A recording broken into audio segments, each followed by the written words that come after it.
So what I'm going to do is read through so it's an interactive story basically. So I'm going to read through the story, and you as a group, you can unmute yourself, discuss among each other which options you want to go for.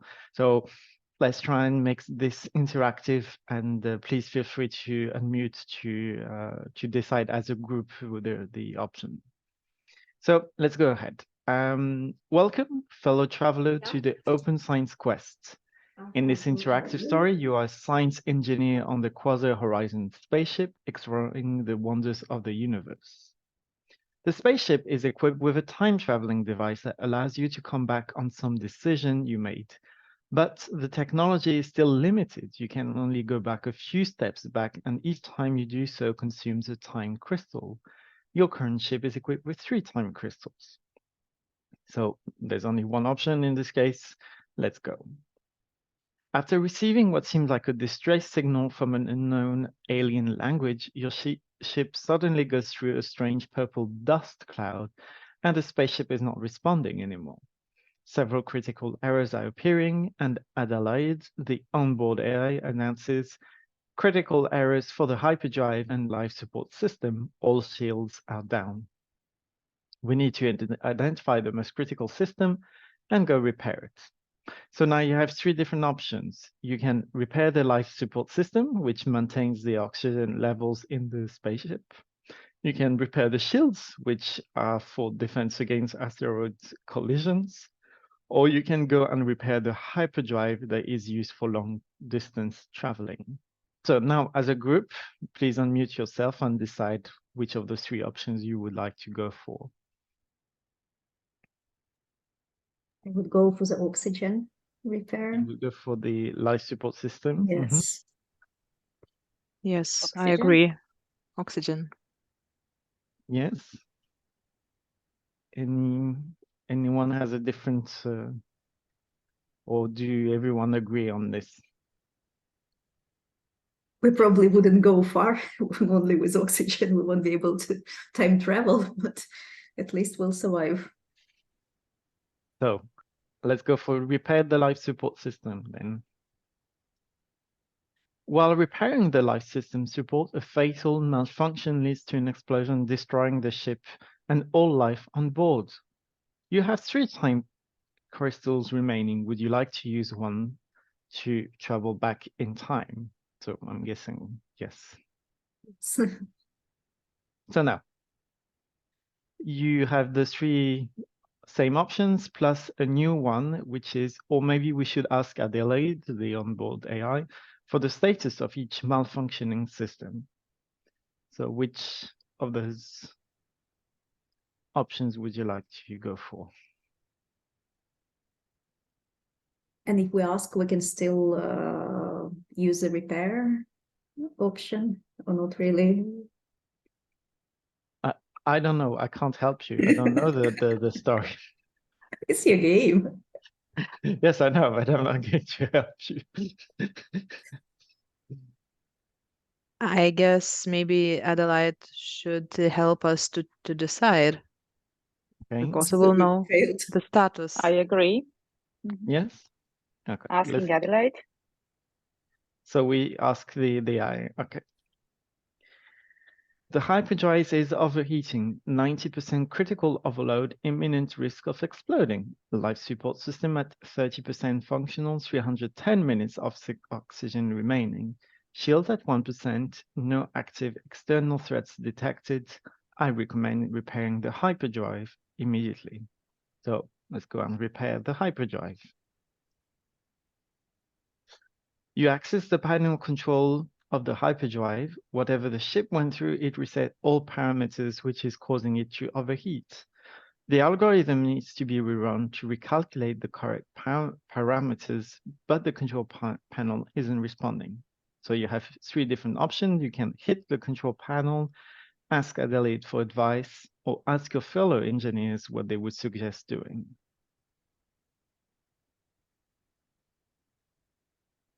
Any thoughts on this one? Fellow engineers. Okay, we have fellow engineers. Anyone else?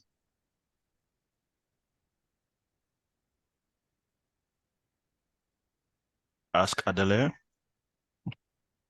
Okay, we have someone who would ask Adelaide. I think we can ask Adelaide as well. Okay, we have a 2-2 for Adelaide for We need fellow one more engineers. voice. Anyone? Fellow engineers? Okay, so there's a... Ask fellow engineer. Okay, so let's go and ask the fellow engineers. We could connect manually to the hyperdrive through another interface. We just need to download the model on it and recalculate the parameters. Ask Adelaide to search the galactic-wide database and download the model to your tablet. Please. I am unable to access the model. The following message is locking me out. You don't have access to this data. The model is proprietary of Gloomplater. Purchase this model for 1 million units.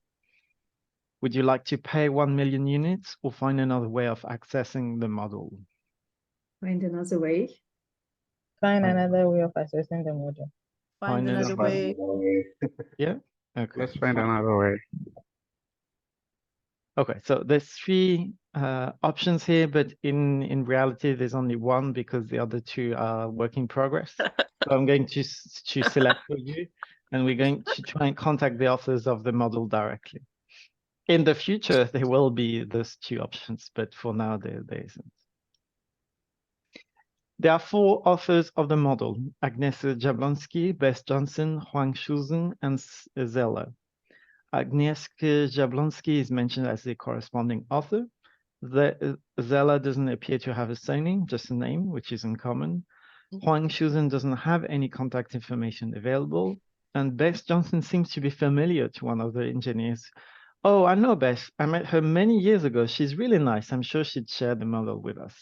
Who would you like to contact first?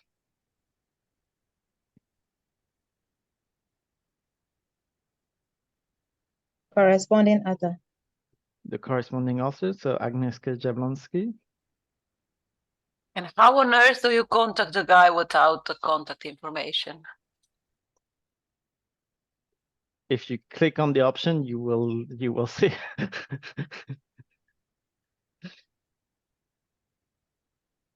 Let's go with Agnieszka. Agnieszka? Okay. You hear a pre-recorded message. We are sorry to inform you that Agnieszka Jablonski passed away a year ago. If your courier is personal, her family is currently not accepting calls. If your courier is professional, please send your message to the digital desk of the International Center for Space Exploration. Please note that more complex requests that require human interpretation are usually treated between 1 to 3 weeks, which we don't really have 1 to 3 weeks to spare. So let's try and contact someone else.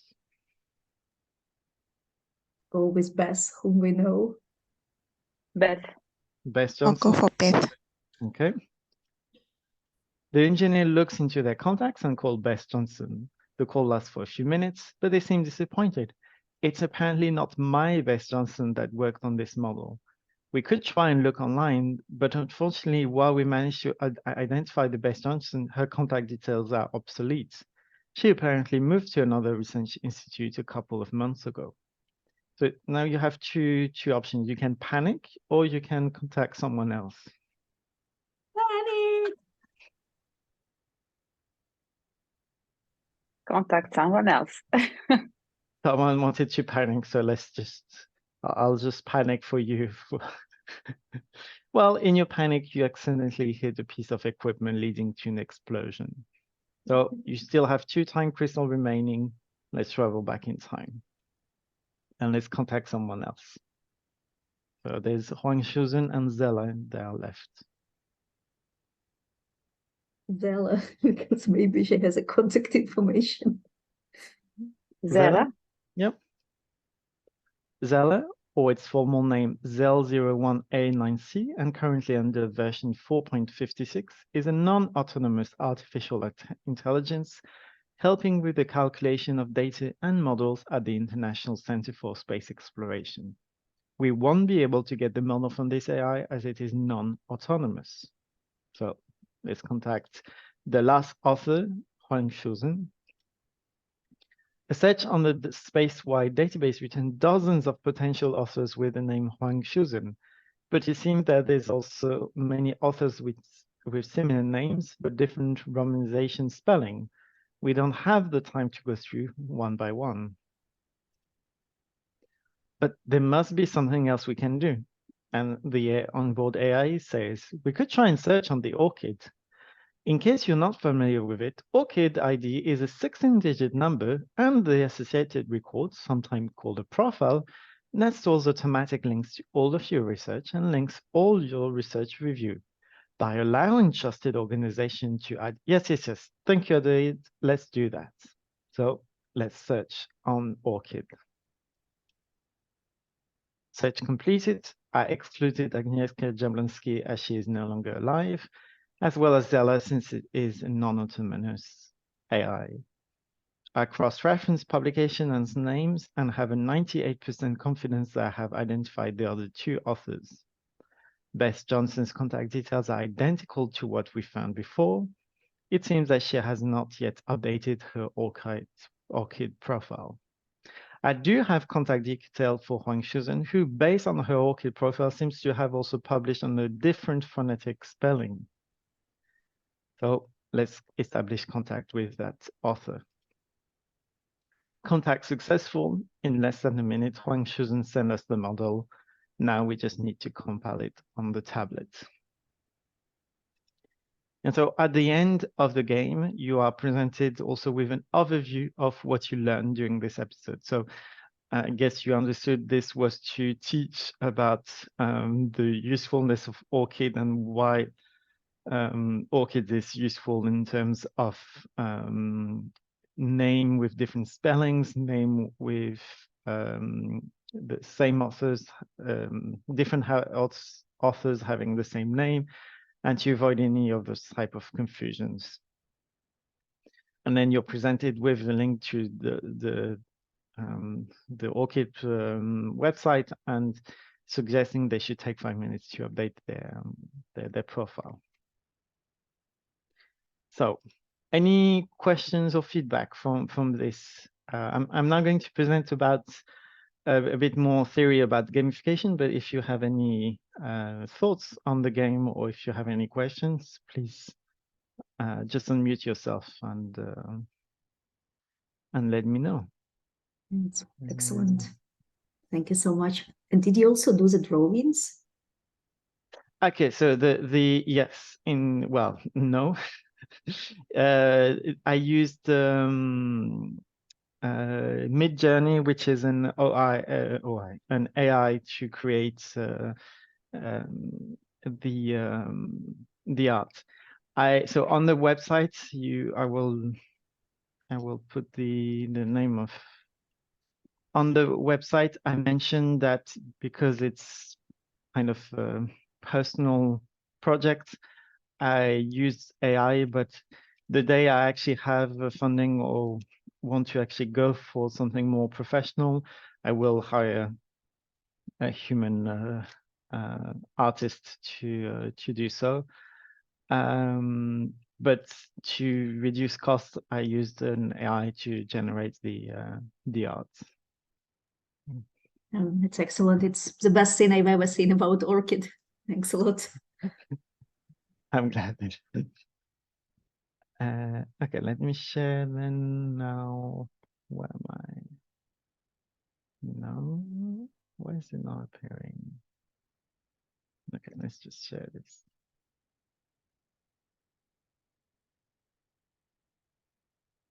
Okay. You can see my screen, right? Yes? Yes. Yes. Okay. So the Open Science Quest, well, the first episode of the Open Science Quest was an example of what a gamified activity is. In terms of formal definition, we're going to say that it is, well, one of the definitions that is offered in this academic setting is the use of design elements characteristic for games in a non-game context. So in this game, it was an interactive story where it's this type of choose your own adventure type of, well, in the past there were books that would say turn to page 82 if you want to go this, and turn to page 100 if you want to do that. And then it's this choose your own adventure type of games.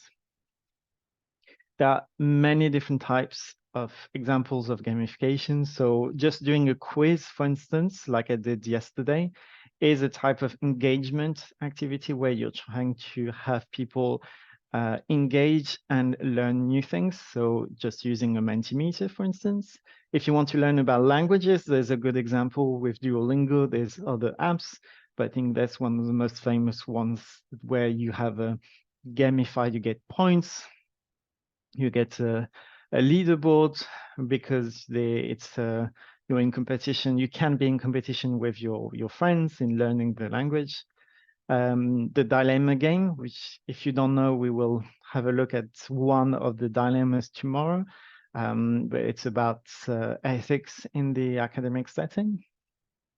There's a lot of different, within open science, there's a lot of different other types of game, like escape games, role-playing games where it's a murder mystery type of games where you act as a specific character and try and discover who the murderer is. There's a lot of different card, board games, serious games that have been published. And on the bottom of the slide, you can see there's a list that was compiled about all those different types of games. There's also a lot of very good examples of citizen science gamified projects like Foldit, which allows users basically to fold molecules and was really helpful at advancing the research on AIDS. And it's not linked to education, but I wanted to learn that to tell you that even if you can even make fitness more engaging through gamification, such as the Ring Fit on the Nintendo Switch, which is a game basically you play that includes exercises. So you might wonder, why are we doing gamification? So some of you probably like the game, others dislike the game that I presented, and this really depends on the public that you will never, not everyone will like gamified activities. But if we take a step back and ask ourselves, why are we gamifying? Let me give you two examples, two food for thoughts. So the first one is, why would people pay for working their chosen sports and hobby instead of working harder for the actual job where they get paid for? You know, there must be something within this hobby and the sports, those games, let's say, that appeal to people to the point that they are willing to pay to have access to those. Another food for thoughts would be that nowadays kids are criticized for not being to lack self-discipline and to be easily distracted.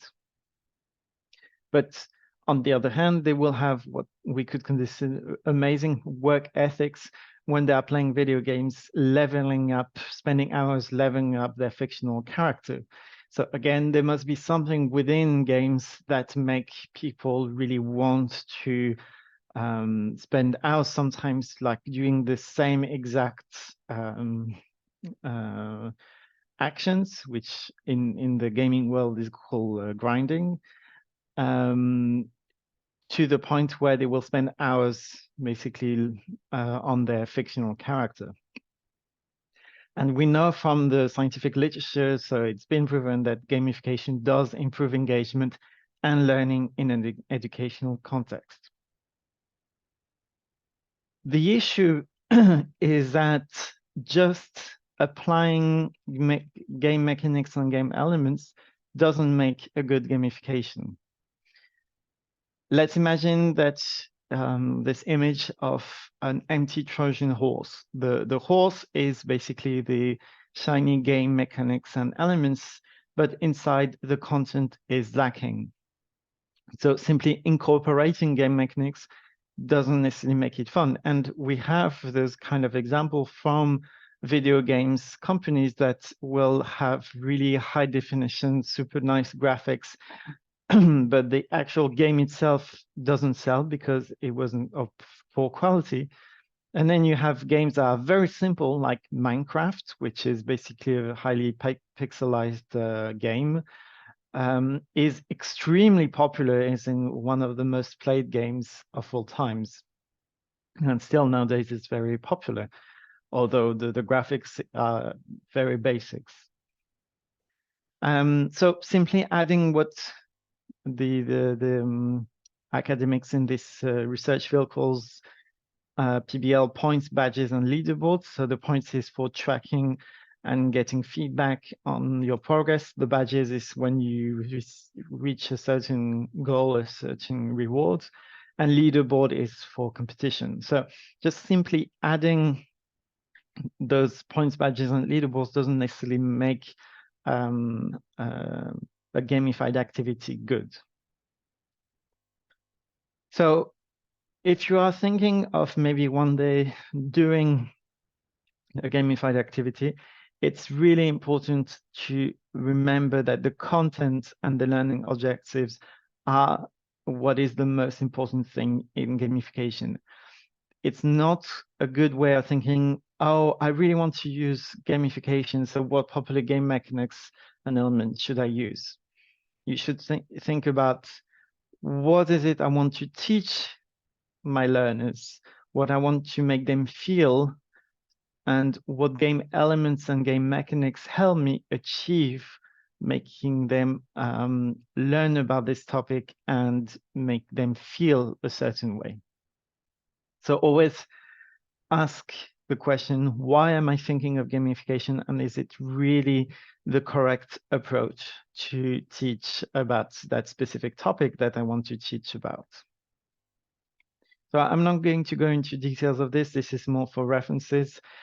This is different game mechanics in board games. And the reason why I wanted to show this non-exhaustive list is that really to try and think outside of just Monopoly, because when we talk about game mechanics, people tend to think about, oh yes, Monopoly. Monopoly is only random. There's no skills, there's no knowledge, there's no logic, there's no creativity. It's only based on luck. And I basically just pointed out the 5 different types of game elements that form a game, which is luck, skill, knowledge, logic, and creativity. All those different games will have a mix of those, and Monopoly, unfortunately, is only luck. So try and forget about this only luck focused type of games and think of other ways you can create games for your learners. It's also really important to bear in mind that there's 2 different, strikingly different ways of looking at gamification. One is explicit gamification, which is people know that they are playing a game, and implicit gamification, where, like Mentimeter, for instance, people are so used to it nowadays that they don't necessarily see it as a game, but if theoretically, from a pure academic point of view, it is an implicit game. And so you might get, so for instance, the Open Science Quest would be an example of explicit gamification, and you might lose some people that just don't like games. Whereas if you manage to create an implicit game, then you have higher chances of getting more people on board, even those that are not interested in games. It's also important to look at whether you want learners to play this game as a solo, as a cooperative game, or as a competitive game. So again, you will have a mix of people that love the competition or hate the competition, and some that love or hate cooperation in games. And so, as I said, on the right is a list of different types of game. I've listed only one example of game for each game mechanic, but again, it's just examples that represent well that type of mechanic. And just to finish on to a few pointers on how to gamify, how to to go ahead with gamification. As I said before, learning objectives are the most important, so always define that and go back to them even during the process of creating the game. Always go back to, are my learning objectives still in the game? Am I still approaching gamification through the lens of what I want them to learn about?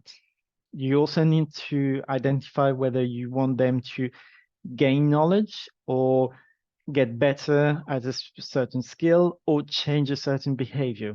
And so that will affect the audience, for instance, will affect that. So for instance, students might be more about gaining knowledge because they have no knowledge of open science. PhDs might be improving skills of how do you actually implement open science, and researchers might be changing behavior because they have misconceptions. And so you want them to make them feel a certain way to change their behavior. So there's always some elements of knowledge, skills, or behavior that you need to consider of what you're trying to achieve. Obviously, the number of people is in teams, or are they playing it alone? The duration of the game. So the longer, the least, the lower probability that the learners will stay engaged. Whether you need more than one session to play the game. The environment, the setting, the context. Is it like a game that you just put on a table on the table during a conference, or is it something where it's in the classroom with students, or is it something that people actually have to sign up to go and do, like escape rooms? Are there other educators there to help you? Is it guided or is it independent? Do you need to be there basically to walk through? So for instance, the Open Science Quest can be done as a group, cooperative modes, and guided because I'm reading the prompts, but you can do it alone, independently, on your own time, at your own speed, and play the game as many times as you want. So if you manage to create a game that allows for different ways of playing the game, then that's always useful. And one aspect that I want to mention is that so there's this other researcher who's also really into gamification, Jonathan Sadler, who mentions that rules are bad and you should always go for very, very simple rules. One good example is those card games where you draw one, play one. The rule is really simple, and the focus is not on learning the rules, the focus is really on the game itself. You are allowed to clone existing games for educational purposes. There's no issue with this. You're not trying to create the new exciting board game. You're trying to teach something and repeat the rules within the game and playtest a lot the game. So for instance, the Open Science Quest, I had several people playtest them. I'm still playtesting them, for instance, today, just to see how people are interacting with the game, what their choices are. And so playtesting before going live with your game is really, really important. There's some additional resources that you can have a link to. The slides are already on Open Plato, so you're free to have a look at those. And if you have any question, please let me know. Thank you. So, Jonathan, there is already conversation going on in the chat. Fred was asking, please, what tool did you use to create the Open Science Quest game? And then Mira said, Okay. I think you said it was Midjourney. No, Maybe so it's wrong. Midjourney was the art, and what I used is Twine for, let me just paste it. Twine is, I can actually show you what it looks like. Okay, so here you can see the structure basically of how I designed the game. So you have the main parts, let's say, and then it requires very little coding. So the only coding is if you when you go from one side to another, you just use double brackets, and that's it.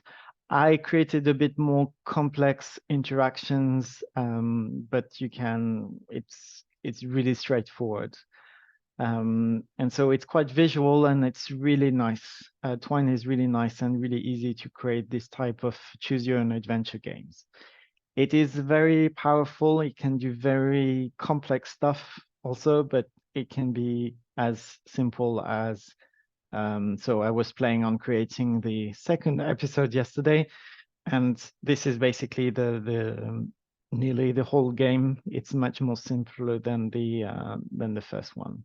So it's a really nice game for that. Is it a free tool? Or did you pay for it? It's free, yes. It's open source.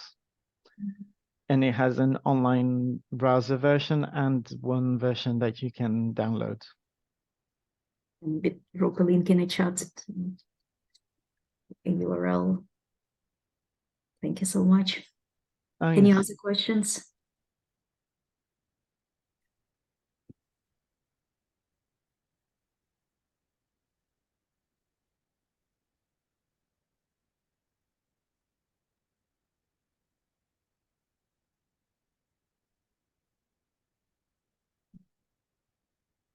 Today, we're talking about open science training approaches, and for the agenda, we'll have a break in about 1 hour at 1/2 next hour, whatever it is in your time zone. For me, it will be 11:30. We'll have 20 minutes break. We talked about spaceships. Now let's maybe talk about bicycles. And I really like this approach, which is called the bicycle principles for effective, inclusive, and career-spanning short format training. And a group of people whose names you see on the slide recently published a paper describing their approach to creating these bicycle principles. And short format training is probably what most of us are doing. Maybe some of you are also part of higher education institutions, and you also teaching courses where you might have a mix of approaches, where you have clear standards, policies, how those courses are created. But I think in our cases, most of us are dealing with short, interactive, hands-on trainings for heterogeneous audience with heterogeneous preparations and needs. Some of us might have pedagogical experience and qualifications, but I think most of us don't really. And we are domain experts. We know what open access or open science is, but we might not be certified teachers. Then we don't really have specific regulations that apply to our trainings. And there is this economics part where labor is uncompensated, because maybe some of you have training as part of your job responsibilities, but I think most really don't, and you just do this training because you understand that it's important, or maybe because you like doing so. And then variability of trainings is also more unpredictable and usually unrepeatable. And that's a context in which the authors of those bicycle principles work as we do. And that's why they tried to develop some core principles that help to structure this unstructured short format trainings that most of us do. And for core principles, they suggest using best evidence, because we are domain experts. So let's maybe try to ground our trainings in the findings from education science. Then let's try to see how those trainings could be as effective as possible. And for us to know that we are effective, we really need to have evidence. And then those evidence could be assessment evaluation to learners to track whether they made any progress in achieving the goals. Then inclusivity is important because we really want to provide the ability to all learners to participate and benefit from learning experience. And because those trainings, even this bootcamp is really a short-term one, then let's also try to be catalytic in a way that let's just prepare learners to know where they can find more information, more skills, more abilities, because this bootcamp and also I think many other trainings that we're doing really requires more further self-directed studies. In addition to core principles, this bicycle has a second wheel, which includes community principles, and they are really about reaching new type of audiences or learners. And I think Jonathan's example of gamification is a way to reach out to different types of learners. Then there is this question of scaling up, how short format trainings could be delivered by new groups or larger number of people, instructors, developers. How could we create some materials that others could take and reuse? Like maybe, again, Jonathan's Open Science Quest game, which we can include in our training exercises. And then this question of sustaining, how we make sure that we have the ability to keep providing trainings that we are providing. There is a website with more implementation instructions, and there is also this paper in PLOS ONE that was published very recently, where you can see more details. But for me, it's really a good way of structuring my thoughts around training activities and planning training activities. I would also like to show some instructions from our colleagues, Helen Clare from JISC and Linus Cepinskas from DANS. And I think they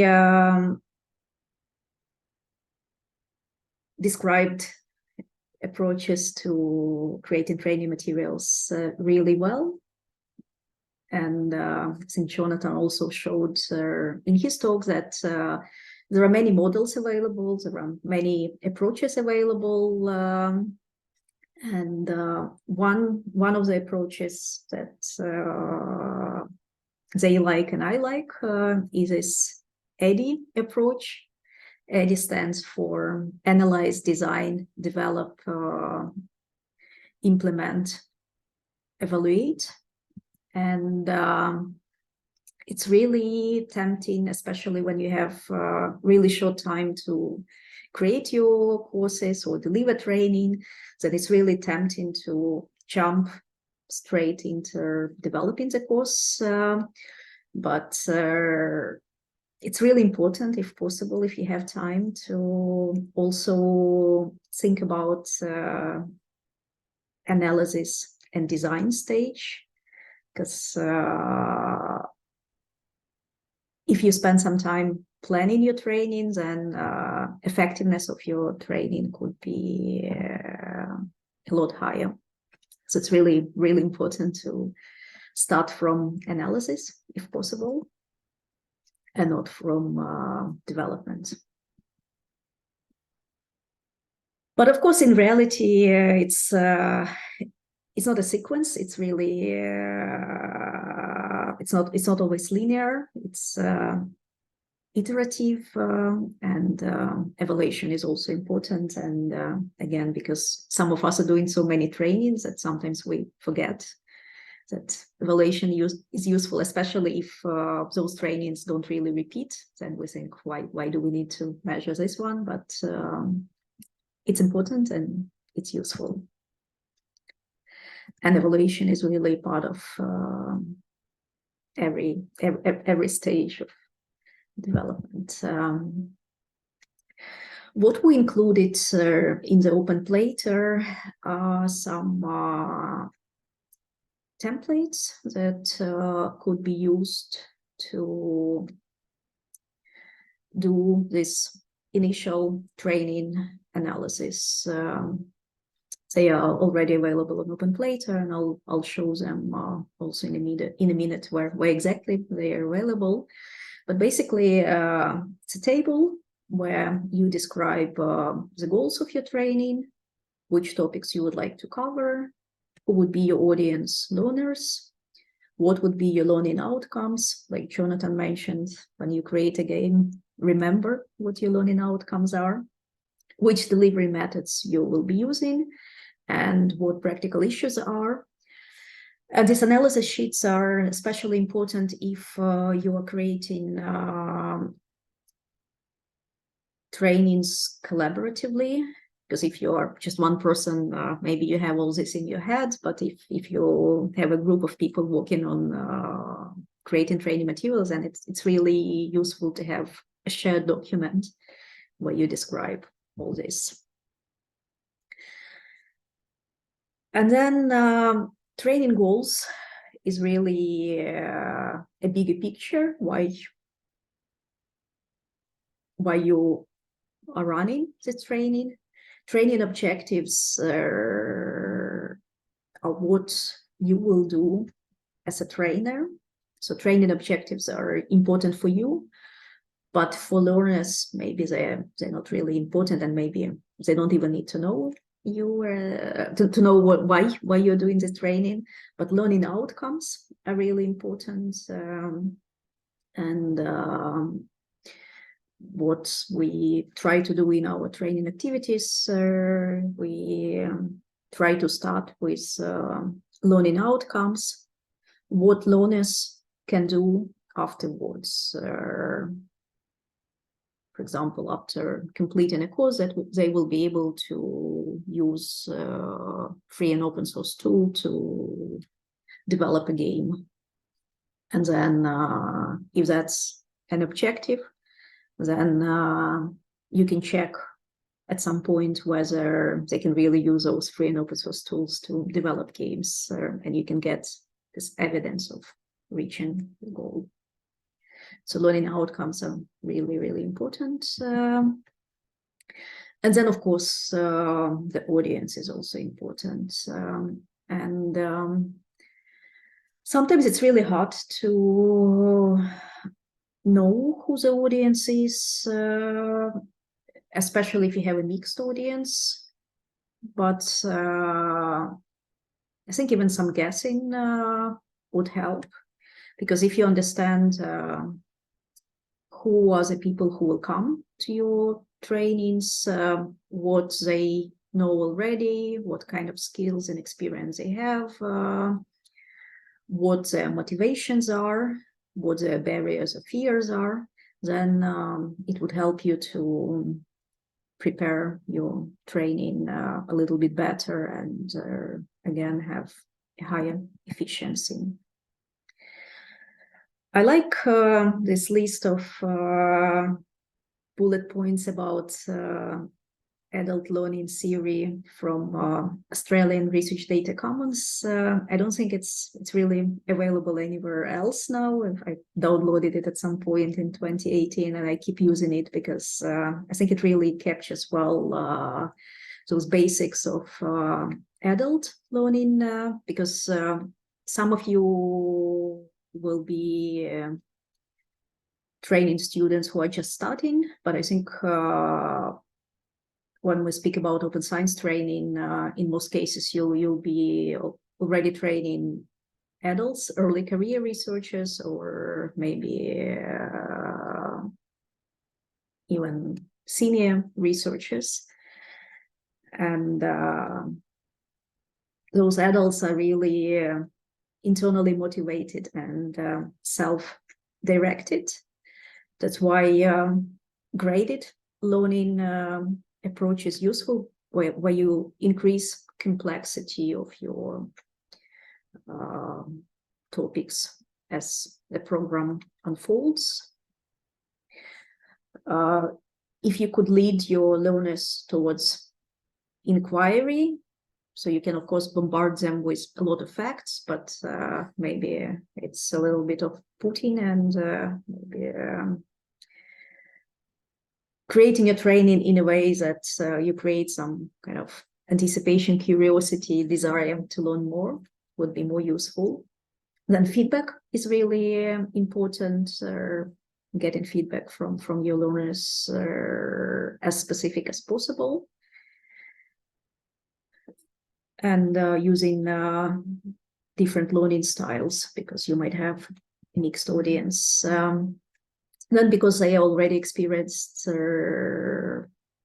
people, it's really useful if you could draw your trainings on their experience and really try to facilitate reflective learning opportunities. And adults are goals oriented, so it's really important to link what you are training them on to their direct work goals and provide real case studies that they can use. And then you can also ask as many questions as possible to motivate their reflection, their inquiry, and also their further research. And then learners are relevancy oriented, so it's really useful to reflect what they learned, how they will apply what they learned, and then provide some choices for them to reflect maybe on their individual interests. Then adults are practical, so it's really important to be explicit and provide training which is directly applicable to their job and involve them as active participants in the training, let them try things, give you feedback. And of course, not only adults, I think everyone likes to be respected. And then it's really important if they provide an active input to your training, then it's really important to acknowledge the wealth of experience they already have. regard them as equal colleagues and encourage their expression of ideas. And then again, not only adults, everyone is pressed for time. So it's really important to offer the training exactly when researchers need it. And then exactly in a way that would work for those learners. So that's another screenshot from this training analysis worksheet that we've been using in our trainings, and we also recommend you to use, where you can try to describe your training title and broad topics, keeping in mind what I just showed in previous slides, and then trying to describe your audience, and then what would be the benefits or learning outcomes for learners. And then after that initial analysis, you can go into describing your training content. For the actual training session planning, again, especially if you are not running this training alone, if you're a group of people, it's important to know who is doing when. And we're using this kind of table where you have a topic, and then you have duration, whether there will be assessment for this particular topic, and then what kind of learning activity that would be. So that's also a template how you can be describing your training. Coming back to learning outcomes topic, I think you've seen this Bloom taxonomy, where you move from remembering, understanding, applying, analyzing, evaluating to actually creating. And this Bloom taxonomy could be revised slightly for teaching, learning, and assessment. And then your learning outcome or training outcome of your training course could be make sure that people remember what ORCID is. And maybe if they play a game that Jonathan showed, maybe they would remember better what ORCID is, rather than if you just show them an ORCID website, and maybe a game is more memorable than a screenshot of a website.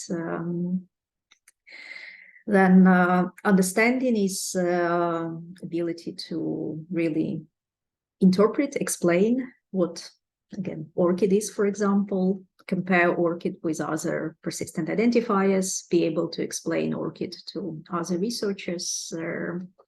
Applying is actually being able to use ORCID in their research activities.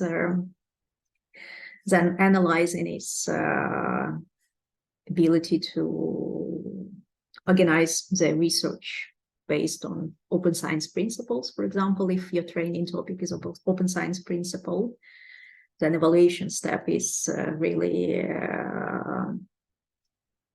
checking and critiquing. And creation is like the final level, when researchers are able to plan their research based on open science principles, or produce some open science outputs, generate some open science outputs. So these are all the verbs that you can use to describe your training and learning goals.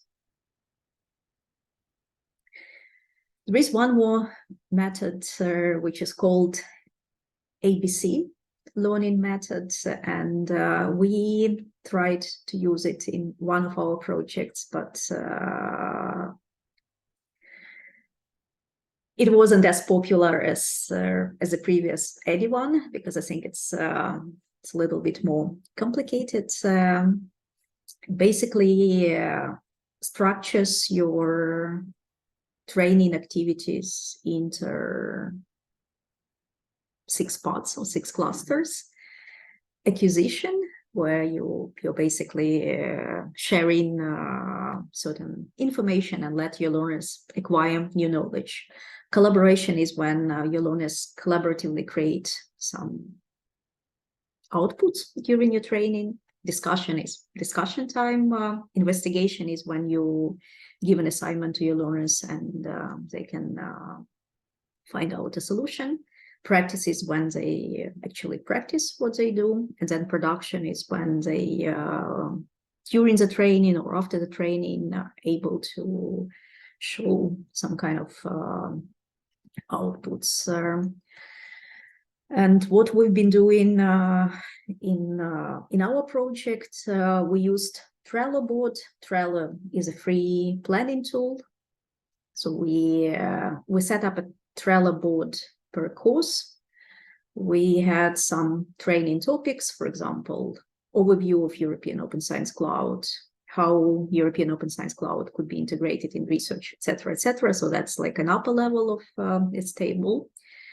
And then we were color coding. So for example, for an overview of EOSC, we will use this acquisition step where we will provide some pre-training reading list and we'll ask people to come prepared, or we'll have some discussion time, or we'll include investigation where during training or pre-training people will explore some links that we will provide. So that's also one of the approaches that you can use if you have a team of people working on your training, and if you're training something that is long-term. So maybe if you're planning a 15-minute training about ORCID, maybe this step, it will be a little bit of an overkill. But if you are planning a training program, or if you are planning an online course, this approach might be useful for you. So I think maybe I can pause for now, and I can ask you to share, how do you plan your training activities? Do you use any tools? Do you use any templates? Would anyone like to share?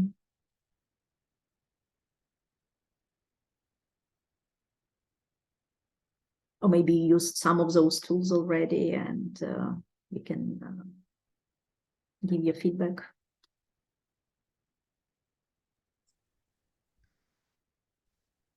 Hello. Yes, please. Can you hear me? Can you hear me? Yes, yes. Okay. Okay. The tool which I usually use is Mentimeter, whereby I would want the participants to engage, to also contribute to the training. Thank you. Thanks a lot. I have mixed feelings about Mentimeter. We also used it a lot before, and we were even paying for Mentimeter subscription to have more functionalities than free Mentimeter. But then at some point we realized that maybe if most of our trainings are done on Zoom anyway, then we can use Zoom polls, because people are already on Zoom, so then they don't need to click on Mentimeter link and go to another tool and work in that tool. And also Milica has been using free and open source version of Mentimeter, which is called Pacifier. And I don't know, Milica, do you want to share, since we're talking about I'll share a link. It's Particify, And it's interesting, it's developed in an academic environment in Germany. So it's fully free and open source. It may not be that intuitive as Mentimeter. Basically, Mentimeter is not intuitive, but we've been using it a lot. And but it's being improved, so now it has features that it didn't have some months ago. So we are now trying to use it even in Serbia with those trainers that you can see here. We are trying to use it just to test it and to see whether it works, whether it can help us in some. So now I'm intentionally trying to use it instead of Mentimeter. And Irina and I used it some months ago in a live event. So it's quite good for live events because it replaces Slido. It has a Q&A feature, and it also has these Menti features. And in our live event, we had over 200 people, and it was like a theater hall. So we realized that even if we ask people to ask question, take a mic and ask question, not everyone will be able. And I think we got like maybe 20 types of feedback, right, Milica? Yeah. So yeah, they used it quite eagerly. And now we tested it, my colleagues here from Serbia, trainers and we tested it because we now organize training for researchers at 5 institutions, which are separate totally. So we used Participy to collect a kind of feedback. We asked them to rate the topics, the priority of the topics, in order to be able to organize our training. And we got about 50 responses, which was quite useful for us. So it has very good features in terms of setting up. On the 5th day, you will get a list of tools. So there will be the link to this tool, and now you have it here in the chat. And you can keep it open, so you can say this link will forever stay open, and if you remember something, you can add your feedback. The only the only Mm. inconvenient thing is that you can't share. For example, you are managing it, and you can share the responsibilities for managing the Q&A section, but you can't share the responsibility for sharing the main part. So it's one person who actually manages it. So, but I think it's the same with Menti. But maybe with Menti you can have a shared, like you can log in using the same login. You're muted. Interesting. You can do the same here. You can share the password always. That works. So maybe Dragana and then Alexei. Dragana. Probably it's time to remind you about the Google Forms. It's also we can use especially in questionnaire and for organized discussion, and sometimes it's quite more useful in Mentimeter. Some of the features. Yes, as the first point that I want to say, but in my experience, I very often use Moodle. I understand this is quite complex tool, and actually it's commercial product. But in my practice, I hold courses with many documents and information that participants have to work not only online but for the next meeting they have to study some documents, examples, additional presentation. So Moodle provides everything you need to organize courses. Only with one exception on one session, but in combination with this, it's quite useful. Actually, commercial price at that moment is about $100 annually. It's not a big price actually, but it provides a lot of possibility and useful tools. And also, you could, if you have upgraded version of the Zoom, you have access to the whiteboard. and application,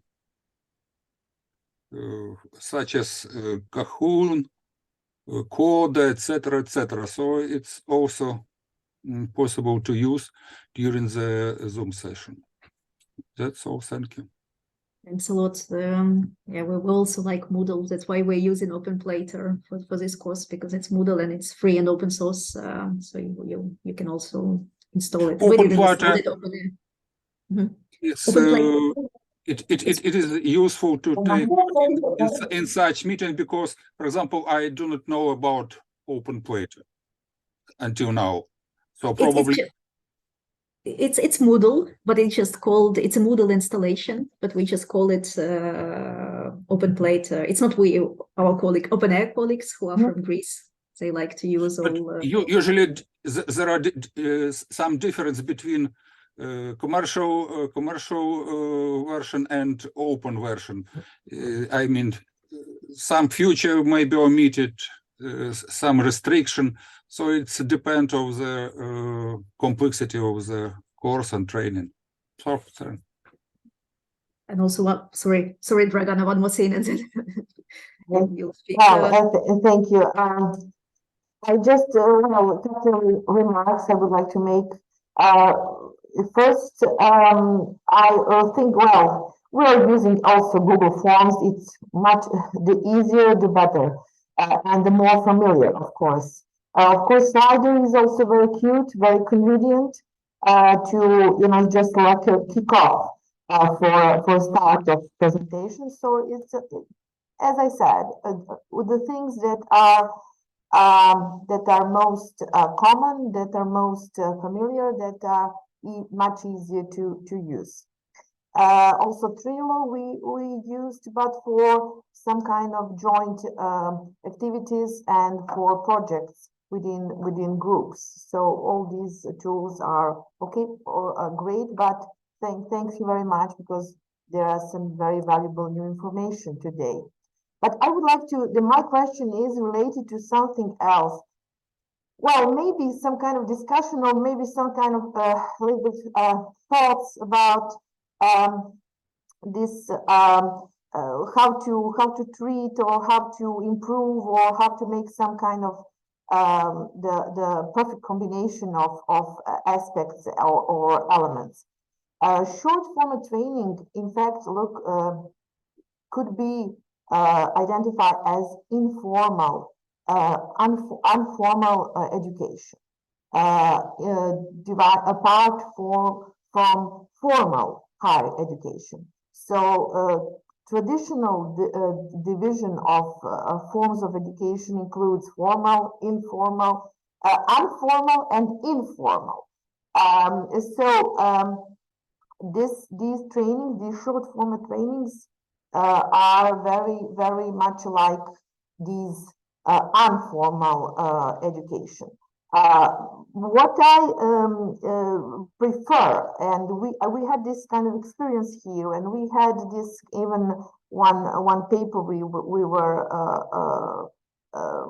prepared about how to make a perfect combination, how to make, for example, this part of informal education a little bit more formal, which means mandatory, or which means more included in formal parts of education. How to make all these trainings not only available, but also, as I said, mandatory, because formal education has its limitations. And as you said, all this bike model is very creative, very you can find many much more dynamic, much more not vertical but horizontal. It is also a difference between these types of education. So how it is possible to merge some parts of some forms of education? Well, this is just, well, the thing that popped in my mind during your presentation, and well, just I wanted to share it with you. Thanks a lot. And apologies, Fred. We'll get back to you in a minute. About Google Forms, if I can find a link, I'll share it. When we had our first bootcamp earlier this year, one of bootcamp participants used a Google form to create a quiz about Creative Commons licenses, and she included some pictures of cats, and it was really cool. And I was surprised. I knew that Google Forms could be used for that, but it really looked beautiful. And you, at some point, you wouldn't even maybe guess that Google Forms were used. So I'll share with you if I can find that link. And what you just said, Dragana, is basically an anticipation of my next question to everyone. Because I see a challenge that's for sure something that I've been struggling with, but I think you as well, that there might be, when you organize a training session, there might be a lot of interest in this training session, but then this training session happens when there are many other meetings going on in the university, maybe on similar topic or different topics. And the question is, how do you really raise attention to your particular training? And then how do you make sure that all those people who actually register for your training come and not just sit through the training, but really participate? So how do you turn this registration into attendance? And then how do you encourage people to take an active role? And for me, the easiest answer, if you are in a university, then try to find a way how people could get credits for this training. So for example, if you teach a digital research literacy course, maybe include some elements of open science in that course already, and give some assignments. For example, create a data management plan. We'll be talking about this tomorrow. And then students can get some points for actually creating those data management plans. And then I don't know what is a point system in your universities, but in the universities where I was teaching, students have to collect certain points, and if they have maximum amount of points, then they might not to go through the exam. They can get an automatic pass for the course because they already showed that they were very active during the course. So that's one way. We also have in our universities a system where lecturers and researchers have to show that they are taking efforts to improve their professional level. So if they attend a course and if they have a course certificate, they can show it in the end of the year, and they can get some extra points when they are evaluated as lecturers or researchers. So if there is a way to embed this short-term training that you are running in your institutional structures, and give some points, credits. I don't know what it is that you are having in your universities or research institutes. I think they would generate more interest, and I think also more commitment from people, because then maybe people would take them more serious. But I would like to hear from other people if you have, or maybe you just one sentence to add. Two M's, I think they maybe are answered: motivation and mandatory options. I think, well, maybe mandatory is also included in motivation. Well, but to find, well, they need that, they need the topic, and they are motivated somehow. This first thing, motivation, is the most challenging one. Yeah, like carrots and sticks, usual carrots and sticks phrase. Do any other colleagues here have experiences how they motivate? How do you motivate attendance, and how do you encourage your learners? And Fred, please, apologies that we kept you waiting. Yes, thank you very much. First, I wanted to contribute on the question number one to strategies for planning the training in the first place. We have used the Research for Life marketing plan tool, which provides a template for identifying your clients, their information needs, and all of that. It guides you through planning the training in terms of content and everything. So I have used that a lot as a tool. In terms of participation, I think the points you have made are all accurate. With my institution, we run the information literacy course, which is a university required course, and it's a credit-based course. So for students, they are required to take that as part of their assessment. And of course, you can graduate without passing information literacy, so it's a requirement. Then for faculty, again, there's an emphasis in terms of university policy for faculty members to have CPD points. And so that requirement also makes it incumbent for faculty to attend trainings from time to time. And so by means of this kind of mandates, I think that in our institution, the training is not very difficult. But again, one very latent point is about the reputation of the trainer. When the faculty find you to be a go-to or somebody reliable in terms of the content that is delivered, participation in your training programs is quite high. So I think that these are the key areas for us, but particularly because I am in the health sciences university. And of course, the health sciences sometimes take many of these developing issues in terms of knowledge and new technologies more seriously. It is not too difficult for us to have them attending programs of this nature when we are training in the area of open science and the related content.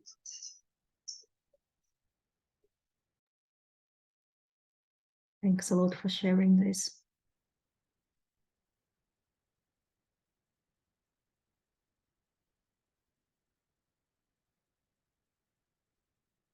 Our colleagues from Australia came up with these suggestions for course advertising strategies. How do you motivate people to attend your training? And they developed them in the Australian context. So I guess some of those things, or maybe many of those things, wouldn't really work in our context. But they are suggesting to use loaded words, for example, in your training description, words that have strong associations.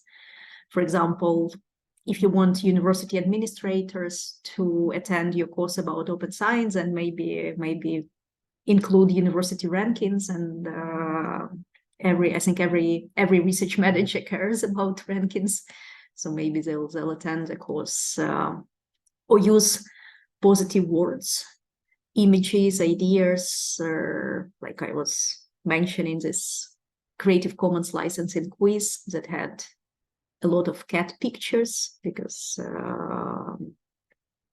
many people love cats and they might be attracted and have these positive associations, cats and Creative Commons licenses. Then if your course has endorsement, for example, if you have a famous researcher who says that your course should really be attended because it's a must for everyone, or endorsement from university management, then you can use this bandwagon technique, saying, or everyone else already attended this course and you're really the last one who hasn't, and you're really lagging behind, and that's a last moment for you to join it. And then snob appeal, which says, oh, you'll be the first to know that, or you'll be the first to learn how open science increases your chances for more citations, for example. Then you can really use repetitive words that stick in people's mind, maybe some catchphrase, name, logo, or you can use flattery, where you can say all good researchers need to know what open science is, and do you want to be a good researcher or just plain folks? This course is exactly for people like you. You can use some emotional appeals, maybe some sense of nostalgia or sense of joys, or maybe address people's fears, or maybe this predatory publishing is one of the topics, because I think everyone is afraid of predatory publishing. You can also use facts and figures to promote your course if your audience likes that. You could have a special offer. I know that richer universities offer free gifts, or if it's a course for students, and if you have some budget, maybe you can offer some free lunches, and people will appreciate that. Would be an additional motivation factor, because they will learn about open science and they will also get a free lunch. And then creating the sense of urgency that now is really the time to know about open science, or use an ethos approach, that transparency is part of your university's mission, and this course is really how you can be transparent in your research, something like that, or use pathos, some emotional response, or maybe use well-known logos if you're especially if you're trading on specific tools, and if people recognize those logos, then it would be helpful. I don't know if you want to share some approaches you use to promote your courses. How do you advertise your courses, or how do you promote them? I guess the top level of all this is when researchers just talk about your course, when your course is so good that researchers and students talk about it, and when researchers or students recommend your course to other researchers and students. I think that's like really the highest level. But if it's a new course that you are offering, then it's hard to expect that, because you don't have any students yet.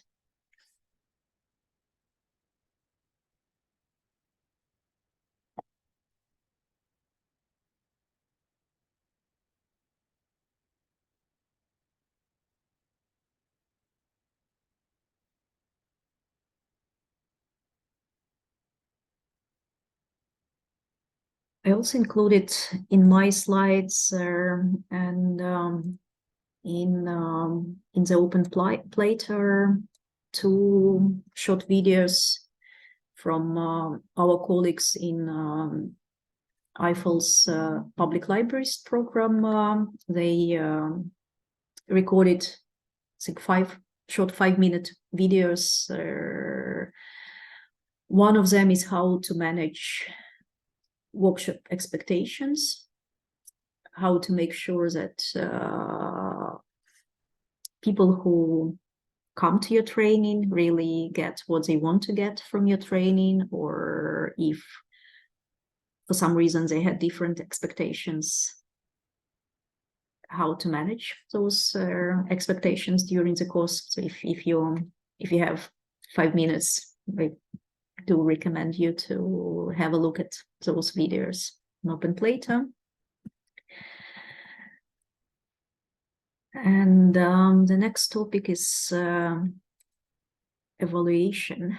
Maybe now is the right moment to take a break and let's maybe reconvene in 20 minutes, and we'll talk about evaluating the course. We'll also talk about your training needs and how we could support you in your training activities, and then we'll talk a little bit more about games, because we also have a list of games that we compiled for you, open science games. Thanks a lot, sir. Then I'll pause recording. Our next topic for today is training evaluation.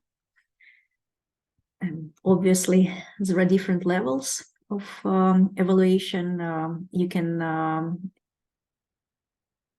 check reactions to your training. You can check learning progress. You can try to check behavior changes, and then you can check whether your training had any results in terms of changing researchers' approaches to doing science.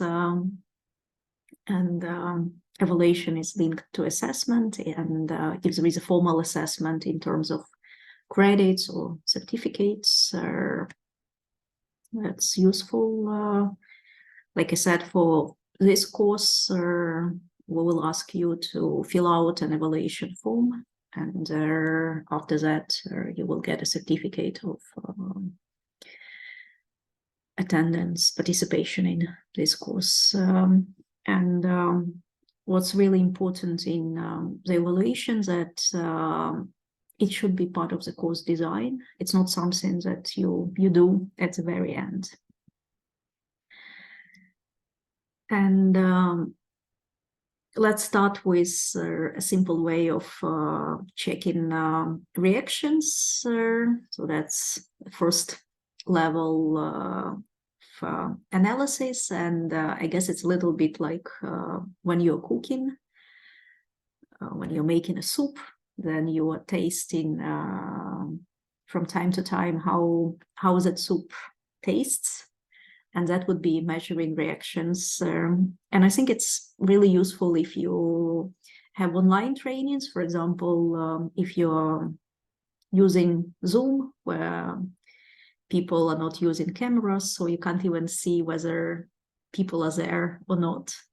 So if from time to time you could say, use a reaction to show me how you feel at this moment of the course. And then if you see that people are happy, then I guess your course is going well. But if someone is annoyed, bored, surprised, then maybe that's a moment to reevaluate how you're running your course. And if you don't see any reactions, then maybe it means that learners are actually not there. And those reactions could be during the course, or they could be after the course. And you can ask, what do you think about course objectives? What do you think about course materials? Was it useful or not? Was the content relevant for you or not? What do you think about course facilitators? So that's like the basic level of evaluation. Then you have other more complicated levels where you are evaluating learning using formal or informal methods. And if you're teaching a course, then you could have an interview or an exam, and that would be a way of tracking learning. Tracking behavior change is really important, but that's a tricky one, because maybe this behavior change doesn't happen immediately after the course, and you have to go back you have to reach out to your learners after some time, maybe two months after the course, to see whether their approaches were really impacted by the course or not. And then tracking results, whether your researchers or students really started practicing open science. So just to recap, for reactions, you can have an evaluation form that would ask were your instructions easy to follow, what was good about this event or what was bad about this event. For learnings, you can ask whether participants learned anything new. For example, a new tool, new approach, or maybe participants just met new people, and that's also useful. For behavior, it could be helping your researchers feel more comfortable. For example, do they feel more comfortable publishing in open access, or creating a data management plan, or archiving data as a supplementary material to their paper? Or maybe they're just motivated to try open science. So I guess even this motivation could be a way of different behavior. And then you can also ask whether participants are interested to share what they learned, because maybe if they do, you could invite them to your other training events. And for the results, you can try to evaluate what came out of your training. And this table, and apologies if it's a little bit small for you, but it says, it describes how the carpentries evaluate their short-term and long-term successes. So for example, short-term, they're checking how workshop participants were immediately impacted, whether there is increased confidence in tools, motivation to seek new knowledge, increased self-efficiency for coding, because most of their courses are about coding, or motivation to join local or global carpentry community.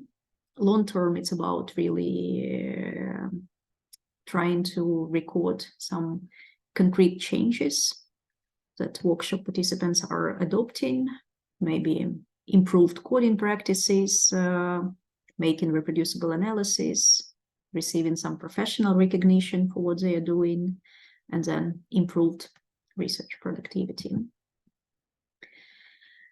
And then for approaches, you can use, you can have a list of questions and send out a questionnaire and ask people to fill it out. You can have focus groups where you can maybe have smaller number of participants, but you can get some more meaningful insights.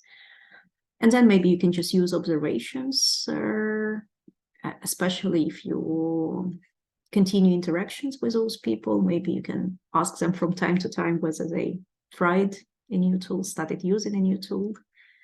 And then you can send specific requests for comments. For example, if you're preparing the next edition of your course, then you can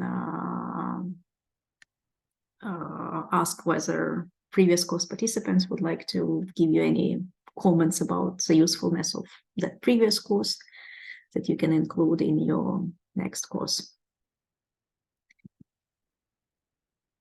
And another video that I added, also a short video, or maybe 5 minutes, that our colleagues from EIFL Public Libraries program created how to evaluate your library's training program. They call it training video for public librarians, but it would really work for any librarians.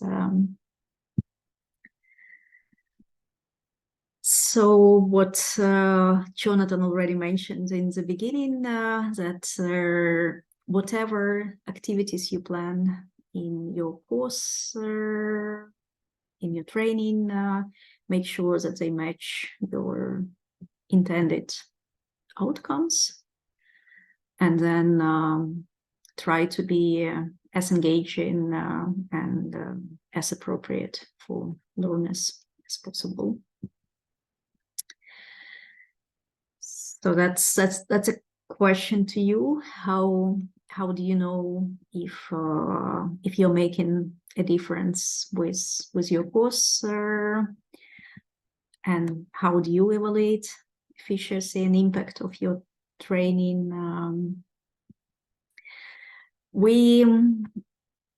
Because we're not part of just one institution, we're a network, we're supporting you, so we haven't really done this long-term impact evaluation, rather than in the Foster project, where I think 6 months after the trainings, we reached out to training participants and we asked them, did you apply knowledge and skills gained at the training to your work?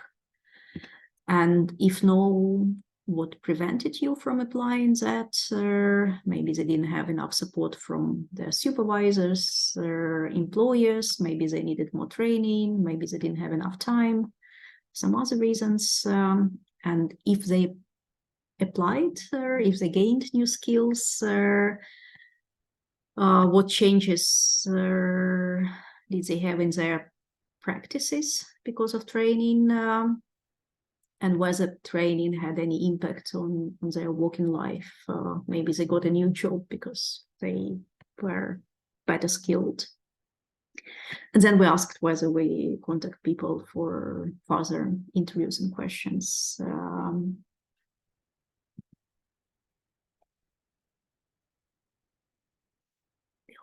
I'll stop sharing now, and if you would like to share your experiences, how do you evaluate your training approaches?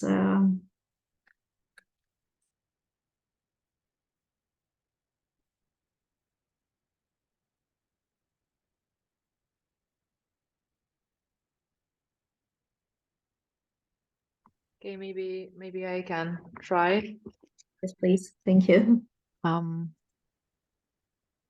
Well, when I was listening, maybe we do not use any such kind of tools to evaluate training approaches. However, we can see from our researchers' behavior somehow, if they apply, because we're not a very big university, so we can see if they are aware about the persistent identifier number, for instance, what it is, or something about copyright, or something about ORCID. It's also, we can see how they manage the information, because we receive the emails, and actually we also somehow try to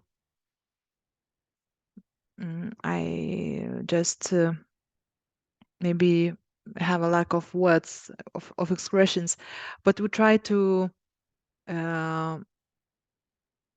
manage our training materials according to the needs of researchers. For instance, we can see what they need, and we try to include or exclude some topics or elements from our trainings. So these are always live. Thank you. Thanks a lot for sharing that. Very useful. Thank you. Anyone else would like to share? Okay. For us, we sometimes use evaluation forms where we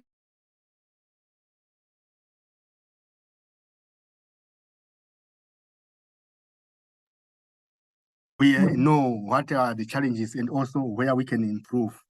So that is what we have been using, either which is on Google Form or either physically, where people can just fill in and then submit at the end of a training session. And this has been useful in terms of improving how we conduct our training sessions. Thank you. Thanks a lot.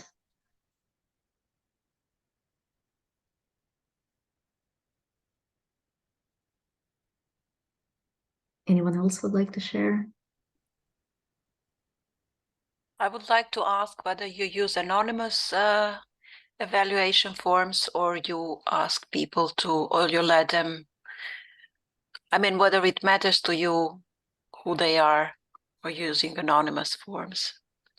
We use anonymous forms because normally we don't want to associate their comments with any individual.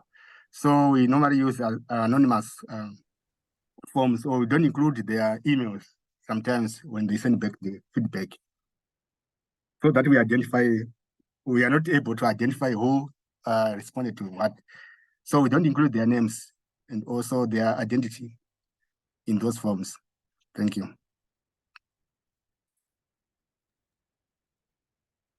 Thank you. Also to add on what Mr. Stoller said, we also make use of suggestion box, though it is now maybe an outdated method, but it also works because it makes us to improve our services in the library. Thank you. That's actually a good idea. I almost forgot that there were suggestion boxes. I think it's this kind of ongoing feedback we would like to receive. Thanks a lot for mentioning that.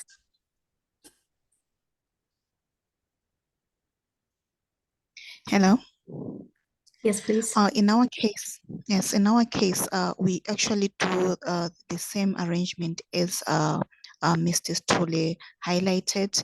However, when it comes to, for example, when we're actually inviting our participants, we send out a form which highlights the purpose of the training, and also we also include the part whereby perhaps the participant has a certain topic which he or she wants to be covered.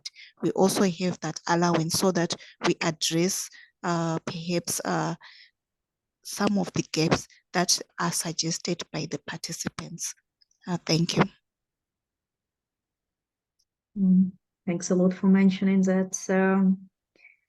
When we were organizing our in-person train-the-trainer bootcamp, before the bootcamp, we sent out a very detailed form where we asked how would you evaluate your level of knowledge of that specific topic, for example, open access publishing, research data management, open peer review, etc. And then based on those responses, we structured the training. But we only had 12 participants, so it was easier to tailor the training to their needs. We've been wondering about this bootcamp because all of you have different level of knowledge, and we were wondering, should we maybe have different bootcamps for different level of knowledge? But then it's more effort. So we decided not to have this detailed pre-event evaluation form, but it's ideally it would be good to have it, because then you can also repeat these questions after your training, and then you can really measure whether people learned anything new or not. Thank you.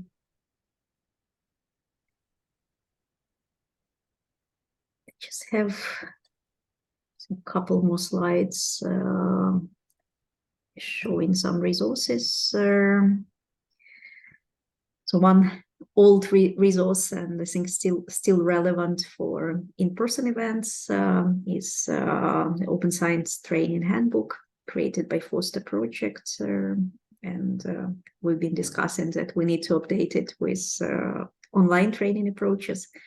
Somehow we could never find time. Maybe eventually we will, but even without that, I think it's a good resource to have a look at some open science basics, some basics of learning and training, organizational aspects, and of course examples and practical guidelines are outdated. Yeah, maybe these examples is the area we should start updates with. And then I think it's also important to have a community of people, and I'm really happy that Open Air maintains this community of practice of training coordinators. And we started with spaceship, then we talked about bicycle, now we're talking about boats. But I think it's really especially for me, it's useful because it's an informal group of people. I think there are now over 100 people in this group, and there are monthly meetings. So there will be one later today, and of course not everyone is able to attend monthly meetings, but we also keep detailed meeting notes. And if you miss a meeting, you can check the notes. And there is a link to this website. People mostly come from Europe, but some topics are European specific, some topics are more generic. So if you want to join this community, just let me know, maybe drop a message in a chat or send me an email, and I'll include you in the mailing list. And when we were discussing this bootcamp, Milica mentioned that in Serbia they are thinking about Open Science Trains a Trainer bootcamp, but they wouldn't schedule it like we did, 3 hours every day within a week. They were thinking about having meetings once a month, and maybe that's a format that we could also take to build on these bootcamps that we organized already. So maybe we as EIFL could offer a slot every month, where, of course, an optional slot where those who are interested could join, and there could be one topic. So maybe half an hour could be spent on discussing a specific topic, and then another half an hour could be just sharing news, experiences, updates. And do you want to add to that, Milica? Yes, so basically what I can see is that these regular meetings that occur periodically are more efficient, because when we have such huge blocks of training, people get exhausted and sometimes they forget what they want to ask. And seeing each other more frequently offers greater flexibility. What I also want to say is that it comes partly from the experience that we are having. So the people running this bootcamp from Serbia, we all work together, as Liliana mentioned yesterday. And we are now running a kind of training for researchers that runs once a week. So there are more of us involved. We already have some materials. Sometimes we don't even have formal presentations, but we are reusing materials that we have. Sometimes we provide a list of links, so it doesn't require major preparations to get involved in this. It's flexible, and in my opinion, it's more efficient. And I would really like to support this, to join. So anybody else, we have some people interested in the chat already. We could cover a whole range of topics. What is also good is that when you meet people more frequently, it gives you an opportunity to actually reshuffle the presentations that you already have and to focus on some more neglected issues. Because if you are running myself yesterday, running a presentation, you have to cover some topics. You don't have the time to elaborate on them. But if you have more frequent meetings, then you can dedicate more time to a specific section of these topics and allow more time for questions about a specific issue, because not all of them are equally interesting for everyone. Thanks a lot for dropping your emails in the chat. I'll send you today a link to today's meeting. If you can't join today, then there will be other meetings later on. So thanks for that. And I also dropped it in chat the questions that we have to you now.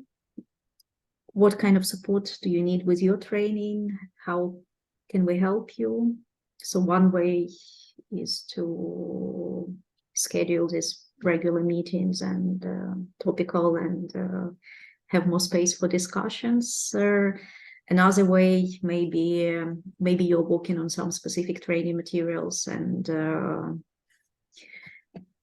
maybe we're also working on those training materials, and maybe we can develop them together. And of course, they wouldn't fit 100% to your audiences, but maybe they would fit 70%, and then you can adjust for the rest.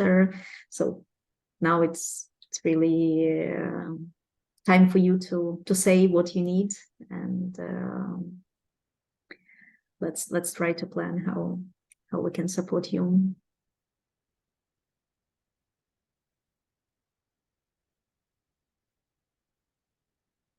And I'm now just testing this idea. I mentioned this to Irina. What we did also in our community in Serbia was support for young colleagues. So, for example, they would say, Liliana mentioned this yesterday, they would say, I would like to elaborate on this topic. I'm afraid to do this in front of a huge audience, in front of my colleagues, researchers. Could I do this in a safe environment? Could I prepare something and then present this to the colleagues? And that's what we did. So perhaps we could also think of a kind of a mentoring approach, where some of you would like to develop a kind of training course or materials or something, and then to discuss this with the community and to get the community support, how to improve this, and even to test it within the community, to present it to the community during one of these sessions.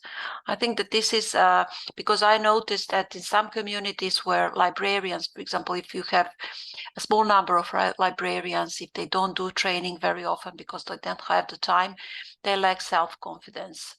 And they might be very good trainers, but they lack self-confidence, they lack practice.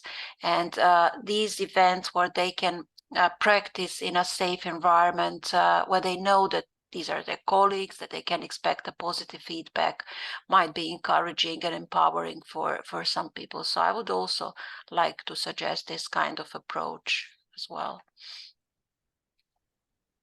Yeah, and maybe one more thing that I forgot to mention, that this open air community of practice has a mailing list, which is basically a Google group, and maybe we could also set up something for EIFL, and it could be a space where you can drop a message saying, I'm preparing a presentation about open peer review. Do you have any, I don't know, maybe recent materials that you would like, that you think are useful to include in this presentation, or do you have you presented about that, and could you share your presentations with me or something like that? So it could also be so that would be this time where we all join together. I mean, just virtually, but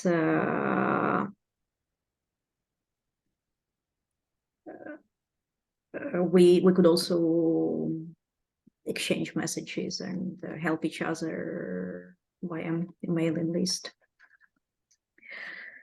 For OpenPlater, there is a question from Fred. OpenPlater is OpenAIR's training platform, and EIFL is a member of OpenAIR, so it's free for us to use it, but Jonathan is the one who has administrative accounts, so we have to ask him to help us to set up a course, to create a structure, assign us as teachers, assign you as course participants. I can ask Fred if you're interested and if your training is related to open science, because if it's on a different topic, I'm not sure OpenAir will be interested, but if it's open science related training, I'll ask and I'll let you know, because I would say that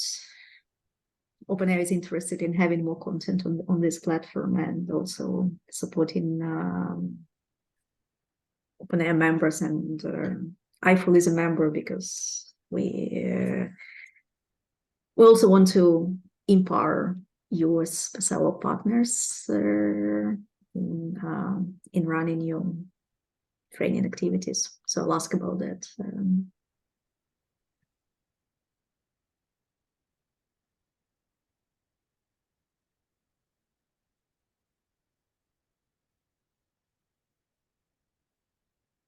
So share what we have on the platform now. So again, here is a list. Here is a link to our course.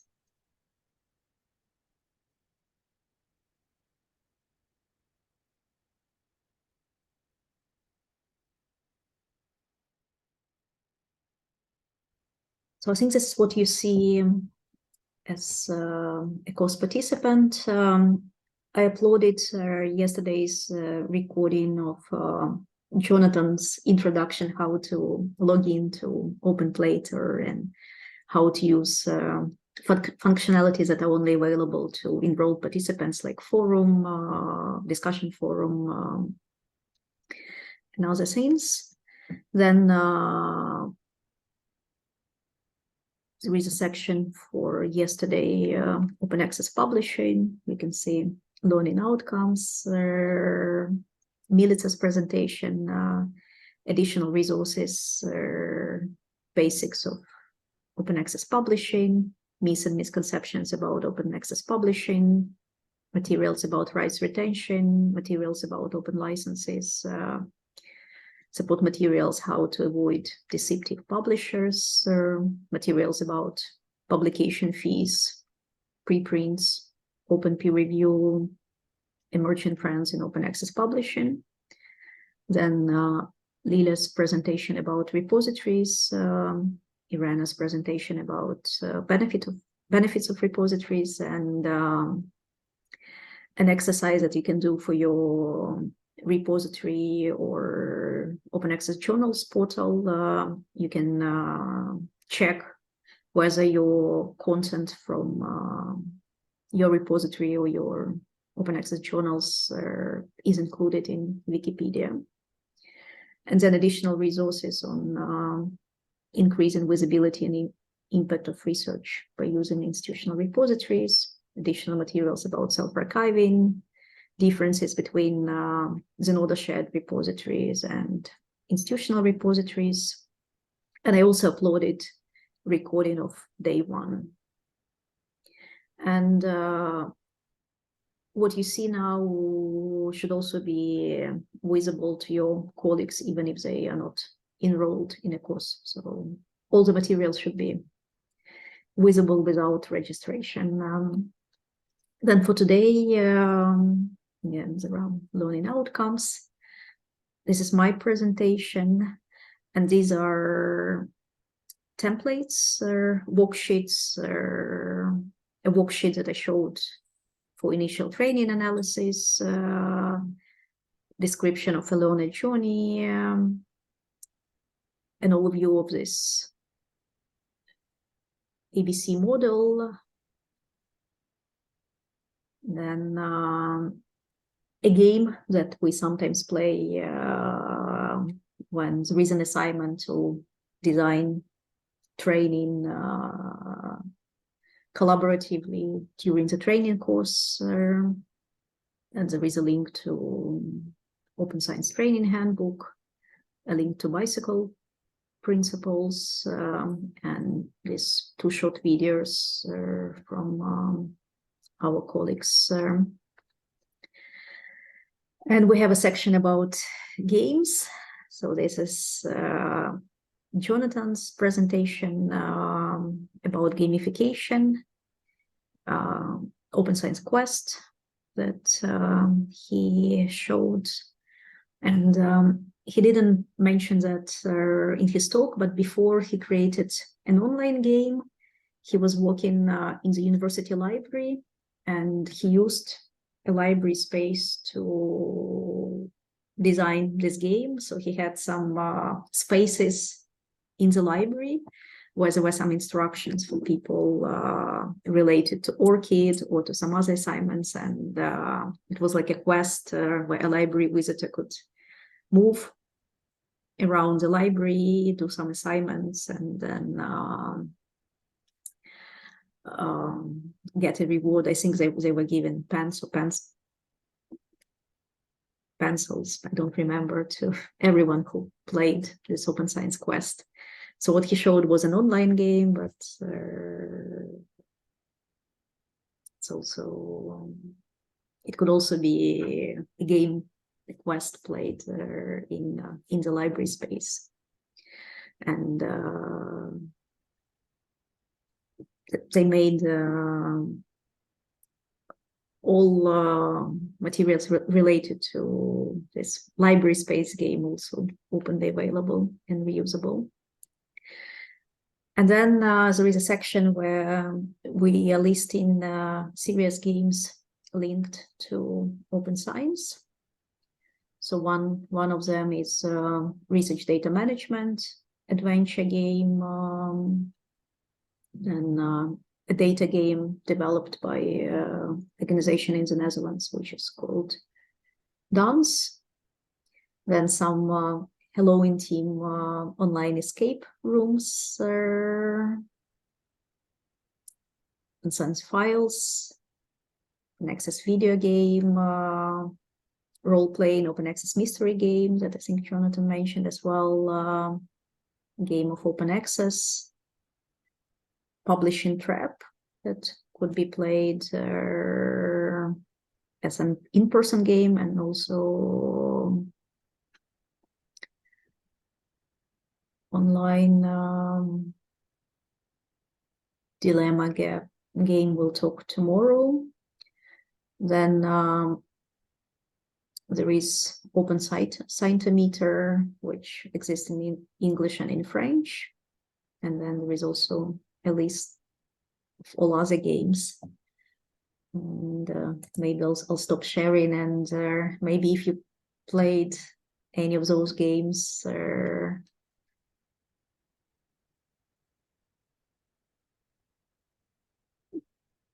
maybe you can comment on them, and or maybe Melissa, you could comment on the games that you added. I'm muted.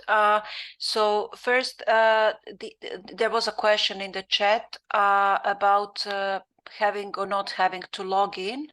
So the EIFL bootcamps both are and will be available without having to log in. So we took this into account, but also if you want to log in. They are already available. They are already, yes, both are already available, but also there are other courses in Open Plato that you can access for free. They're probably more European oriented, but they might be useful to you as well. And there will be more, we will be adding more. So basically you can register for Open Plato by using your Google account or your ORCID account. So you don't have to, I don't know, submit a registration form and wait for somebody to approve your account. You can immediately log in using your Google account, and you can subscribe to a course, and for some courses you might get a badge, for some not, but there will be more materials. So this Open Plato is intended as a resource that should contribute to your knowledge in the long term. As for the games, I can say that I'm not really happy about all of these games. My favorite is the dilemma game because it's really simple. It's engaging. You can use it on your mobile phone. There is an Android application. And the questions are so serious, and you will see tomorrow, they're so engaging that people usually get absorbed into discussion very easily. And I like this game because it has a quality, it's well designed. And it actually has the elements of a serious discussion at the same time, and this element of play, which is, I wanted to say, but I didn't want to be boring at the very beginning. There is a book by a Dutch cultural historian, Huizinga, or however they pronounce it. It's written in the 1930s, and it says homo ludens. So it's this element of play is normal it's natural. We actually forget about it and become more serious, but this element of play is the most normal and the most natural part of the human nature. So basically about the other games, for example, these publishing traps, etc. Irina knows, we discussed this last time. I'm not really happy about some of these games because they actually highlight, they need to be updated because they were created some 10 years ago, or at the time when we didn't really discuss open science that much, when it was more about publishing, about open access, and they're focusing more on researchers' careers, and they're actually helping researchers survive in an environment where they need to hit a balance between the research evaluation, the impact factors, and some open access practices. So they are, in my opinion, they're not optimal. They're very interesting, very engaging, but it would be interesting to try to update them to include more open science elements, because open science is not only publishing, but they're interesting, and there is a good tendency to adjust the board games. So you can see, for example, one of these games where there is this video. This was a board game, and the video shows how this game can be played in an online environment on Zoom. So most of them can be adjusted to the online environment. Sometimes it takes some technical skills, sometimes it's quite simple, so it's good. And also what is good, some of these games are they're published under a free license, which means that you can adjust them, and if you do this, it would be good to share these results.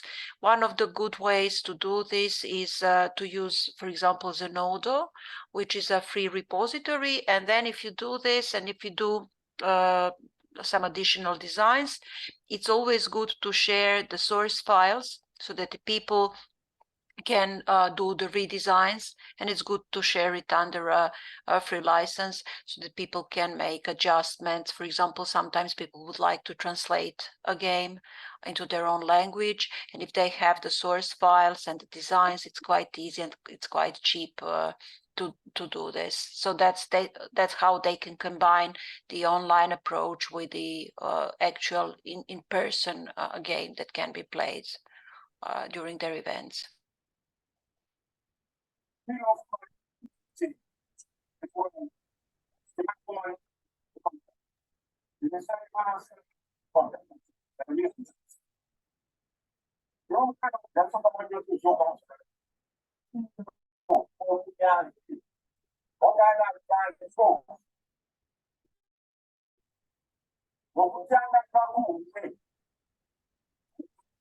Sorry, can you hear well?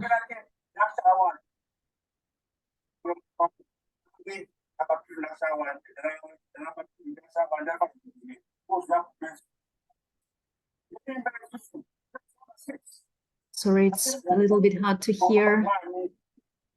So maybe you.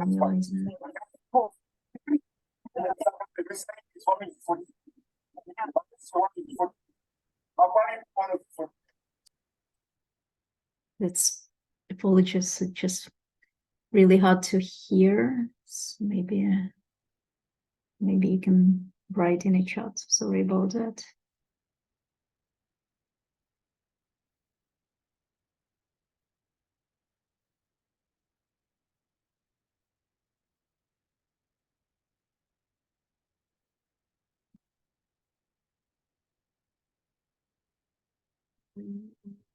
would also like to ask you if you want to prepare your horror or hooray or boss stories for Thursday or Friday, if you want to. And you can either talk about it, or maybe you can find a visual that illustrates the story, or you can create a slide, or you can post on a forum. And if you could talk, what was your best training and what made it so good? What was your worst training and what parts of it, worst parts, were predictable and could have been avoided? So if you want, that's one assignment for Thursday and Friday. And then there is another one which we sometimes run during the course if there is time and if there are interested people. So it's called, it's under Design Your Training. So I'll show it in the slides. So it's like also a gamified activity. If you run a session for trainers in your institution or in your country, or sometimes we have it as a compulsory assignment when we organize this kind of in-person or online bootcamps. And the idea is to split people into groups and let them work on specific training that they define together. So they choose a topic, they choose their audience size, type, level of knowledge. They try to describe this audience, and then they present learning outcomes, structure, some materials that they would like to use for the course, and also some exercises. And we have these cards where training formats are described, and one of the formats is picked, then size of the audience, and then again a card is picked, what kind of audience, type of audience, whether they are librarians or researchers or senior researchers or founders or citizens, and then what is their level of knowledge, no prior knowledge, or mixed or unknown or advanced knowledge, maybe they are trainers. So that's also one of the cards is picked. And then this kind of personas are created. So usually we ask to create 2 personas describing who is the audience, what is their job experience, open science experience, training experience, experience with technology, what are their motivations, goals to attend the training, and what is their frustration that this training could address. And then after the training is presented, we also play this game where we pick a card, and then we say, oh, your audience is skeptical or quiet, what would you do? And then the person who presents the training should explain what they do if they have this kind of issues with the audience. Or there might be some external factors, like you are running an online training and internet drops, and you are a presenter, or you are running an in-person training, but you rely on Wi-Fi, but there is no Wi-Fi. The audience keeps looking at their phones and not listening to you. And then there is a discussion how these challenges are addressed. So we call them troubleshooting cards, responding to audience mood and being able to respond, planning how to respond to different disturbing factors. And then we evaluate the training. And our colleague Gwen Frank develops this game and these cards, and they are openly available to anyone. So I don't know if any of you would like to spend some time this week and develop training and present it on Friday. If you want to, we can do it. If not, maybe keep this in mind. If you run your training events, you can use this kind of approach your trainings.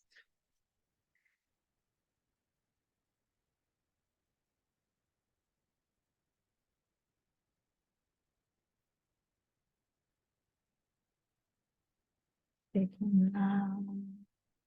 think we've actually covered everything that we wanted to cover today. Tomorrow we'll be talking about research data management. And, I don't know, Obrat, do you want to say a couple of words? What expects us tomorrow? Tomorrow we will talk about whole day, everything about research data management.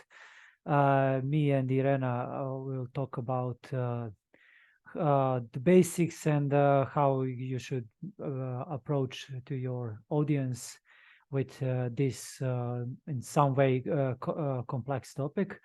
And also but more of that tomorrow. I will not spoil today. And but what I would like to maybe if I could share a screen just a second to show you. Yeah, I hope you can see it. Yeah, it's tomorrow's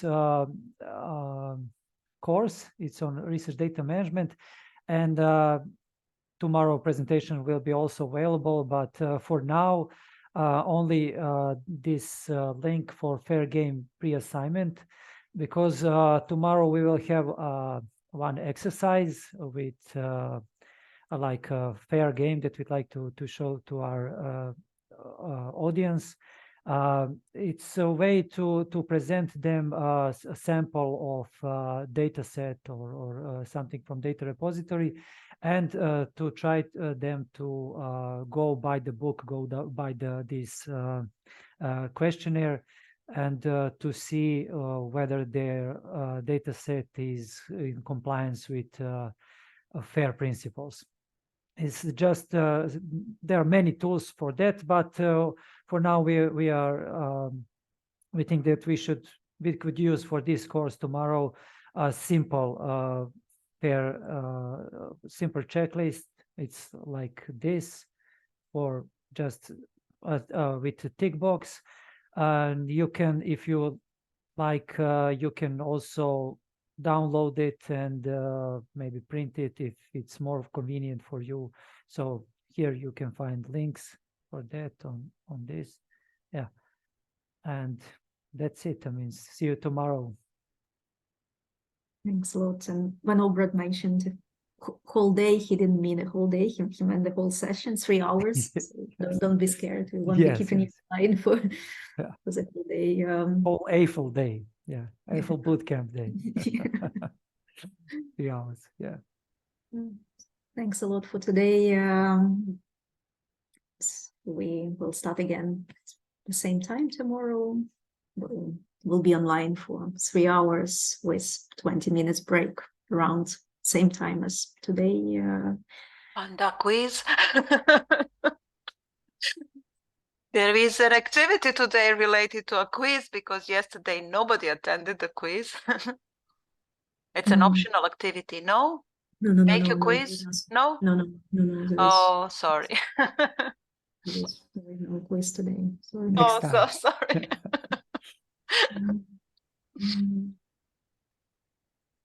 Thanks a lot, and see you tomorrow, and have a good day, afternoon. All right, thank you. It's a good day for everyone. Thank you. Bye. Bye. Thank you so much.